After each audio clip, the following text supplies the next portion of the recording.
कहानी उत्तर भारत के एक पुराने इंजीनियरिंग कॉलेज के लड़कों के हॉस्टल की है। कहानी में बताए गए कुछ नाम बदले गए हैं, लेकिन जो घटनाएं हुई उन्हें सुनने वाले आज भी रात में अकेले उस हॉस्टल के पुराने विंग में जाने से डरते हैं। यह कहानी लगभग साल 2016 की है, जब मोबाइल इंटरनेट इतना तेज नहीं था और हॉस्टल की रातें आज की तरह रोशनी से भरी नहीं होती थीं। उस समय हॉस्टल का माहौल अलग ही होता था। लंबे अंधेरे कॉरिडोर, रात भर चलने वाले पंखों की आवाज, अचानक बंद हो जाने वाली बिजली और हर कमरे में छुपी अनगिनत कहानियां। यह कहानी 5 दोस्तों की है। अभिषेक, राहुल, समीर, विशाल और करण। पांचों दूसरे साल के छात्र थे और कॉलेज के सबसे पुराने हॉस्टल शिवालिक ब्लॉक में रहते थे। यह हॉस्टल करीब 40 साल पुराना था। हॉस्टल का तीसरा फ्लोर हमेशा से बदनाम माना जाता था, खासकर उसका आखिरी कमरा नंबर 217। कहते थे कि उस कमरे में पहले एक लड़का रहता था जिसने आत्महत्या कर ली थी, लेकिन कॉलेज प्रशासन ने कभी इस बात को स्वीकार नहीं किया। वार्डन हमेशा कहते थे कि यह सब बेकार की अफवाहें हैं। फिर भी हर साल नए छात्रों को सीनियर्स उस कमरे के बारे में डरावनी बातें जरूर बताते थे। शिवालिक हॉस्टल शहर से थोड़ा दूर था। हॉस्टल के पीछे घना जंगल था और सामने एक पुराना खेल का मैदान। रात के समय हवा इतनी तेज चलती कि खिड़कियां अपने आप बजने लगती। बरसात के मौसम में तो हॉस्टल किसी पुराने भूतिया महल जैसा लगता था। तीसरे फ्लोर पर बहुत कम छात्र रहना पसंद करते थे। कारण था वहां की अजीब घटनाएं। कई छात्रों ने दावा किया था कि रात में किसी के चलने की आवाज आती है, जबकि कॉरिडोर खाली होता था। कई बार दरवाजे अपने आप खुल जाते थे। कुछ लोगों ने तो यह भी कहा था कि रात के करीब 3 बजे किसी के रोने की आवाज आती है। लेकिन अभिषेक और उसके दोस्तों को इन सब बातों पर भरोसा नहीं था। वे इन कहानियों को सिर्फ सीनियर्स की बनाई हुई डराने वाली बातें मानते थे। अभिषेक ग्रुप का सबसे समझदार लड़का था। वह हर चीज को तर्क से समझता था। राहुल मजाकिया स्वभाव का था और हर बात में हंसी ढूंढ लेता था। समीर थोड़ा डरपोक था, लेकिन दोस्तों के सामने कभी डर दिखाता नहीं था। विशाल लंबा चौड़ा और ताकतवर था, इसलिए उसे लगता था कि वह किसी भी स्थिति को संभाल सकता है। करण सबसे शांत था। वह कम बोलता था, लेकिन हर चीज को बहुत ध्यान से देखता था। पांचों की दोस्ती इतनी गहरी थी कि पूरा हॉस्टल उन्हें एक साथ ही देखता था। वे साथ खाते, साथ पढ़ते और रात में साथ बैठकर बातें करते थे। उनके कमरे तीसरे फ्लोर पर ही थे। 212, 213 और 214, लेकिन कमरा 217 उनके कमरों से थोड़ा दूर कॉरिडोर के आखिरी कोने में था। उसके सामने हमेशा अंधेरा रहता था, क्योंकि वहां लगी ट्यूबलाइट अक्सर खराब रहती थी। सितंबर की एक रात थी। बाहर तेज बारिश हो रही थी। बिजली बार बार जा रही थी। पांचों दोस्त अभिषेक के कमरे में बैठकर मैगी खा रहे थे और हॉरर मूवी देख रहे थे। तभी राहुल ने मजाक में कहा, चलो आज रात 217 में चलते हैं, देखते हैं वहां सच में भूत है या नहीं। समीर तुरंत बोला, पागल है क्या? रात के 1:30 बजे कौन जाएगा वहां? विशाल हंसते हुए बोला, डर गया क्या? समीर ने बात टालने की कोशिश की, लेकिन बाकी सब उसे चिढ़ाने लगे। आखिरकार तय हुआ कि पांचों अब भी जाकर कमरा 217 देखेंगे। रात के करीब 2 बजे वे सब टॉर्च लेकर कमरे से निकले। कॉरिडोर में अजीब सन्नाटा था। सिर्फ पंखों की आवाज सुनाई दे रही थी। जैसे जैसे वे कमरे 217 की तरफ बढ़ रहे थे, हवा ठंडी होती जा रही थी। जब वे कमरे के पास पहुंचे तो देखा कि दरवाजा थोड़ा खुला हुआ था, जबकि उस कमरे में कोई रहता नहीं था। राहुल बोला, लगता है वार्डन बंद करना भूल गया। अभिषेक आगे बढ़ा और धीरे से दरवाजा खोला। अंदर घुप अंधेरा था। कमरे में सीलन की बदबू थी। दीवारों पर नमी थी और छत से पानी टपक रहा था। कमरे में एक पुराना बेड, टूटी कुर्सी और एक अलमारी थी। विशाल ने मजाक करते हुए कहा, ओ भूत भाई, बाहर आ जा। तभी अचानक पीछे से दरवाजा जोर से बंद हो गया। समीर डर के मारे चिल्ला पड़ा। कुछ सेकंड तक कमरे में खामोशी छाई रही। फिर करण ने धीरे से कहा, यह हवा से बंद हुआ होगा। लेकिन तभी अभिषेक की नजर दीवार पर गई। वहां नाखून से लिखा हुआ था, यहां मत आना। लिखावट बहुत पुरानी थी, लेकिन साफ दिखाई दे रही थी। राहुल ने हंसने की कोशिश की, लेकिन उसकी आवाज कांप रही थी। उसी समय कमरे के कोने से किसी के धीरे धीरे सांस लेने की आवाज आई। पांचों एकदम चुप हो गए। विशाल ने टॉर्च उस तरफ घुमाई, वहां कोई नहीं था, लेकिन आवाज अभी भी आ रही थी। समीर ने कहा, चलो यहां से। वे जैसे ही बाहर निकलने लगे, कमरे की अलमारी अपने आप खुल गई। अंदर अंधेरा था और उसी अंधेरे में किसी की दो चमकती आंखें दिखाई दी। राहुल चीख पड़ा। अगले ही पल बिजली आ गई और जब उन्होंने दोबारा अलमारी की तरफ देखा, वहां कुछ नहीं था। पांचों बिना पीछे देखे भागते हुए अपने कमरों में लौट आए। अगले दिन सुबह सबने तय किया कि रात वाली बात किसी को नहीं बताएंगे, क्योंकि लोग उनका मजाक उड़ाएंगे। लेकिन समीर पूरी रात सो नहीं पाया था। उसने बताया कि रात में उसे ऐसा लगा जैसे कोई उसके कमरे के बाहर चल रहा हो। अभिषेक ने समझाया, हम सब डर गए थे, इसलिए दिमाग भ्रम पैदा कर रहा है। लेकिन करण चुप था। जब अभिषेक ने उससे पूछा कि वह क्या सोच रहा है, तो करण बोला, तुम लोगों ने ध्यान दिया था, अलमारी खुलने से पहले कमरे का तापमान अचानक बहुत ठंडा हो गया था। राहुल बोला, भाई तू तो और डरा रहा है। तभी हॉस्टल का पुराना चौकीदार रामलाल वहां आया। वह करीब 60 साल का था और हॉस्टल में 20 साल से काम कर रहा था। उसने धीरे से पूछा, तुम लोग रात को 217 गए थे क्या? पांचों एकदम चौंक गए। अभिषेक बोला, आपको कैसे पता? रामलाल का चेहरा गंभीर हो गया। उसने धीमी आवाज में कहा, उस कमरे से दूर रहा करो, वहां कुछ ठीक नहीं है। राहुल ने हंसते हुए पूछा, आप भी भूत वूत मानते हो? रामलाल कुछ सेकंड चुप रहा, फिर बोला, मैंने अपनी आंखों से देखा है। पुरानी कहानी रामलाल उन्हें हॉस्टल की कैंटीन के पीछे ले गया, जहां कोई नहीं था। फिर उसने बताना शुरू किया, करीब 10 साल पहले उस कमरे में आदित्य नाम का छात्र रहता था। वह पढ़ाई में बहुत अच्छा था, लेकिन धीरे धीरे उसका व्यवहार बदलने लगा। वह रात में अकेले बात करता था। कई बार उसे कमरे में किसी से लड़ते हुए सुना गया, जबकि अंदर कोई नहीं होता था।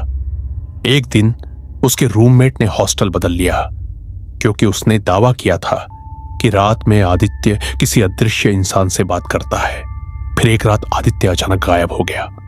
अगले दिन उसका शव हॉस्टल के पीछे जंगल में मिला। पुलिस ने केस को आत्महत्या बताया, लेकिन कई छात्रों का कहना था कि उसकी मौत सामान्य नहीं थी। उसके बाद से कमरे 217 में अजीब घटनाएं होने लगी। कई छात्रों ने वहां रहने से मना कर दिया। कुछ बीमार पड़ गए। एक छात्र तो पागल जैसा हो गया था। रामलाल ने कहा, मैंने कई बार रात में उस कमरे की खिड़की में किसी को खड़ा देखा है, जबकि कमरा खाली होता है। समीर का चेहरा पीला पड़ गया, लेकिन अभिषेक अभी भी पूरी तरह यकीन नहीं कर रहा था। उसे लगा शायद यह सब मनोवैज्ञानिक प्रभाव हो। दूसरी रात, उस रात करीब 2:30 बजे राहुल की अचानक नींद खुली। उसे लगा जैसे कोई उसके कमरे के बाहर धीरे धीरे चल रहा हो। टक टक टक, जैसे कोई नंगे पैर कॉरिडोर में चल रहा हो। उसने सोचा शायद कोई छात्र होगा, लेकिन आवाज लगातार उसके दरवाजे के बाहर आकर रुक गई। फिर धीरे धीरे दरवाजे पर 3 बार दस्तक हुई। ठक ठक ठक। राहुल ने पूछा, कौन? कोई जवाब नहीं आया। उसने दरवाजा खोला। बाहर पूरा कॉरिडोर खाली था, लेकिन फर्श पर पानी के गीले निशान बने हुए थे, जैसे कोई अभी अभी वहां खड़ा था। वे निशान धीरे धीरे कॉरिडोर के आखिरी हिस्से की तरफ जा रहे थे, कमरा 217 की तरफ। राहुल का गला सूख गया। उसने तुरंत दरवाजा बंद किया। सुबह उसने यह बात दोस्तों को बताई। इस बार विशाल भी थोड़ा गंभीर हो गया, क्योंकि रात में उसे भी सपना आया था कि कोई उसके कान में धीरे धीरे कुछ बोल रहा है, लेकिन वह शब्द समझ नहीं पाया। अब पांचों दोस्तों की उत्सुकता डर से बड़ी हो चुकी थी। उन्होंने तय किया कि वे पता लगाएंगे कि सच क्या है। उन्होंने कॉलेज लाइब्रेरी में पुराने रिकॉर्ड खंगाले। काफी खोजने के बाद उन्हें अखबार की एक पुरानी कटिंग मिली। उसमें आदित्य की मौत की खबर थी, लेकिन खबर में एक अजीब बात लिखी थी। मौत से पहले आदित्य कई दिनों तक दावा करता रहा था कि उसके कमरे में कोई और भी रहता है, लेकिन पुलिस को कभी कोई सबूत नहीं मिला। अभिषेक ने कहा, हो सकता है उसे मानसिक बीमारी रही हो। करण बोला, फिर बाकी लोग वही चीजें क्यों महसूस करते हैं? उस सवाल का किसी के पास जवाब नहीं था। तीसरी रात, उस रात उन्होंने फैसला किया कि वे सब साथ में जागेंगे। उन्होंने अभिषेक के कमरे में कैमरा लगाया और रात भर बातें करते रहे। करीब 3 बजे अचानक कमरे की लाइट टिमटिमाने लगी। फिर पंखा अपने आप बंद हो गया। कमरे का तापमान अचानक गिर गया, इतनी ठंड कि सबकी सांसों से धुंध निकलने लगी। तभी कॉरिडोर से किसी के रोने की आवाज आई। वह आवाज इतनी दर्दनाक थी कि समीर के रोंगटे खड़े हो गए। विशाल ने हिम्मत करके दरवाजा खोला। कॉरिडोर खाली था, लेकिन रोने की आवाज अभी भी आ रही थी, और वह आवाज सीधे कमरा 217 से आ रही थी। पांचों धीरे धीरे उस कमरे की तरफ बढ़े। दरवाजा आधा खुला हुआ था, अंदर अंधेरा था। अभिषेक ने कैमरा ऑन किया और अंदर कदम रखा। तभी रोने की आवाज बंद हो गई। पूरा कमरा शांत हो गया। अचानक कैमरे की स्क्रीन पर कुछ सेकंड के लिए एक चेहरा दिखाई दिया। बहुत पीला चेहरा, काली आंखें और टूटी हुई मुस्कान। अभिषेक डरकर पीछे हट गया, लेकिन जब उसने कैमरे की स्क्रीन दोबारा देखी, वहां कुछ नहीं था। फिर कमरे की दीवार पर अचानक खरोचने की आवाज आने लगी। खर्र खर्र खर्र। समीर लगभग रोने लगा। तभी अलमारी अपने आप खुली और उसके अंदर से किसी ने बहुत धीमी आवाज में कहा, भाग जाओ। इस बार पांचों सच में डर गए। वे कमरे से भागे और सीधे नीचे वार्डन के पास पहुंचे, लेकिन वार्डन ने उनकी बात सुनकर डांट दिया। रात में हॉरर मूवी देखकर पागल हो गए हो सब। उन्होंने कैमरा दिखाना चाहा, लेकिन रिकॉर्डिंग में कुछ भी नहीं था, सिर्फ खाली कमरा दिखाई दे रहा था। करण का बदलता व्यवहार। उस घटना के बाद करण अजीब व्यवहार करने लगा। वह बहुत चुप रहने लगा, क्लास में ध्यान नहीं देता था, रात में जागता रहता था। एक दिन अभिषेक ने देखा कि करण अपनी कॉपी में बार बार एक ही चीज बना रहा था, कमरा 217 का दरवाजा। अभिषेक ने पूछा, क्या हुआ है? करण ने धीरे से कहा, वो मुझे बुलाता है। अभिषेक डर गया। कौन? करण बोला, आदित्य। उस रात करण अचानक गायब हो गया। पूरे हॉस्टल में उसे ढूंढा गया। आखिरकार वह कमरा 217 के अंदर मिला। वह कमरे के कोने में बैठा था और दीवार को घूर रहा था। उसकी आंखें लाल थीं। जब अभिषेक ने उसे उठाया, करण धीरे से बोला, वो अकेला नहीं है। अब मामला मजाक से बहुत आगे जा चुका था। पांचों दोस्तों ने फैसला किया कि वे कुछ दिनों के लिए घर चले जाएंगे। लेकिन उसी रात सबसे भयानक घटना हुई। रात के करीब 3:30 बजे पूरे हॉस्टल की बिजली चली गई। बाहर तेज तूफान था। अचानक तीसरे फ्लोर से किसी के चीखने की आवाज आई। पूरा हॉस्टल जाग गया। जब छात्र ऊपर पहुंचे तो देखा समीर जमीन पर बेहोश पड़ा था। उसका कमरा अंदर से बंद था, लेकिन उसकी हालत देखकर सब डर गए। होश आने पर समीर ने बताया कि रात में उसे लगा कोई उसके बेड के पास खड़ा है। उसने सोचा कोई दोस्त होगा, लेकिन जब उसने आंखें खोली तो उसने एक लंबा दुबला आदमी देखा जिसकी आंखें पूरी काली थीं। वह आदमी धीरे धीरे उसके करीब झुका और बोला, कमरा छोड़कर क्यों गए? फिर समीर बेहोश हो गया। अगले दिन रामलाल ने उन्हें एक और बात बताई। उसने कहा कि आदित्य की मौत से पहले भी उस कमरे में घटनाएं होती थी। बहुत साल पहले उसी जगह पर एक पुराना ब्रिटिश जमाने का अस्पताल था जहां कई लोग मरे थे। बाद में उस जगह हॉस्टल बना दिया गया। कहते थे कि तीसरे फ्लोर का हिस्सा उसी पुराने अस्पताल के मॉर्चरी के ऊपर बना था। अभिषेक अब पूरी तरह डर चुका था, लेकिन वह सच जानना चाहता था। उसने तय किया कि आखिरी बार वे सब मिलकर कमरे की पूरी जांच करेंगे। उस रात पांचों दोस्त कमरे 217 में गए। इस बार उनके साथ रामलाल भी था। उसके हाथ में हनुमान चालीसा थी। कमरे में घुसते ही अजीब ठंड महसूस हुई। हवा भारी लग रही थी। रामलाल ने धीरे से कहा, जो भी है आज सामने आएगा। अचानक कमरे का दरवाजा अपने आप बंद हो गया। ट्यूबलाइट जोर जोर से जलने बुझने लगी। फिर दीवारों से खरोचने की आवाज आने लगी, इतनी तेज कि सबके कान बजने लगे। समीर रोने लगा। तभी कमरे के बीचों बीच एक धुंधली आकृति दिखाई देने लगी। धीरे धीरे वह आकृति इंसान जैसी बन गई। वह एक लड़का था, दुबला, बिखरे बाली और आंखों के नीचे काले निशान। वह आदित्य था। उसका चेहरा दर्द से भरा हुआ था। उसने कांपती आवाज में कहा, वो अभी भी यहां है। तभी उसके पीछे अंधेरे में कुछ हिलने लगा। वह इंसान नहीं था। एक लंबी काली आकृति धीरे धीरे दीवार से बाहर आई। उसकी आंखें सफेद थीं और शरीर धुएं जैसा लग रहा था। कमरे की हवा इतनी ठंडी हो गई कि सबकी सांसें रुकने लगी। रामलाल जोर जोर से हनुमान चालीसा पढ़ने लगा। अचानक वह काली आकृति चीखने लगी। आवाज इतनी भयानक थी कि कान टूट गए।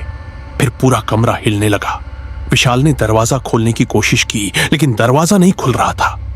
तभी आदित्य की आत्मा जैसी आकृति अभिषेक की तरफ मुड़ी और बोली, भागो। अगले ही पल दरवाजा अपने आप खुल गया। पांचों दोस्त भागते हुए बाहर निकले। पीछे से ऐसी चीखें आ रही थीं जिन्हें वे आज तक नहीं भूल पाए। अगले दिन कॉलेज प्रशासन ने कमरा 217 हमेशा के लिए बंद कर दिया। आधिकारिक कारण बताया गया, कमरा असुरक्षित है, लेकिन हॉस्टल में रहने वाले जानते थे कि असली कारण कुछ और था। कुछ महीनों बाद तीसरे फ्लोर का पूरा हिस्सा खाली करवा दिया गया। कहा गया कि वहां रेनोवेशन होगा, लेकिन वह हिस्सा कभी दोबारा नहीं खुला। रामलाल ने नौकरी छोड़ दी। जाने से पहले उसने अभिषेक से सिर्फ एक बात कही, कुछ जगहों पर इंसानों को नहीं जाना चाहिए। करीब 6 साल बाद अभिषेक अपने पुराने कॉलेज गया। हॉस्टल अब पहले से ज्यादा आधुनिक हो चुका था, लेकिन शिवालिक हॉस्टल का तीसरा फ्लोर अभी भी बंद था। जिज्ञासा में वह रात को अकेले वहां चला गया। कॉरिडोर वैसा ही था, लंबा, शांत और अंधेरा। जब वह कमरे 217 के सामने पहुंचा तो उसके कदम रुक गए।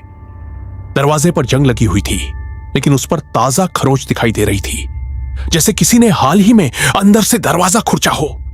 अभिषेक का दिल जोर जोर से धड़कने लगा। तभी अंदर से बहुत धीमी आवाज आई, अभिषेक। उसकी रीढ़ में सिहरन दौड़ गई। वह बिना पीछे देखे भागा। सीढ़ियों तक पहुंचते पहुंचते उसे महसूस हुआ जैसे कोई उसके पीछे दौड़ रहा हो, लेकिन उसने मुड़कर नहीं देखा। उस रात के बाद अभिषेक ने कभी उस हॉस्टल की तरफ कदम नहीं बढ़ाया। इस कहानी का सबसे डरावना हिस्सा अब भी बाकी है।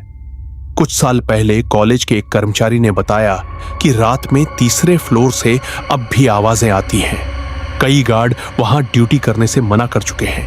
और सबसे अजीब बात, कॉलेज के रिकॉर्ड में आज भी कमरा नंबर 217 का कोई आधिकारिक इतिहास नहीं मिलता, जैसे वह कमरा कभी था ही नहीं।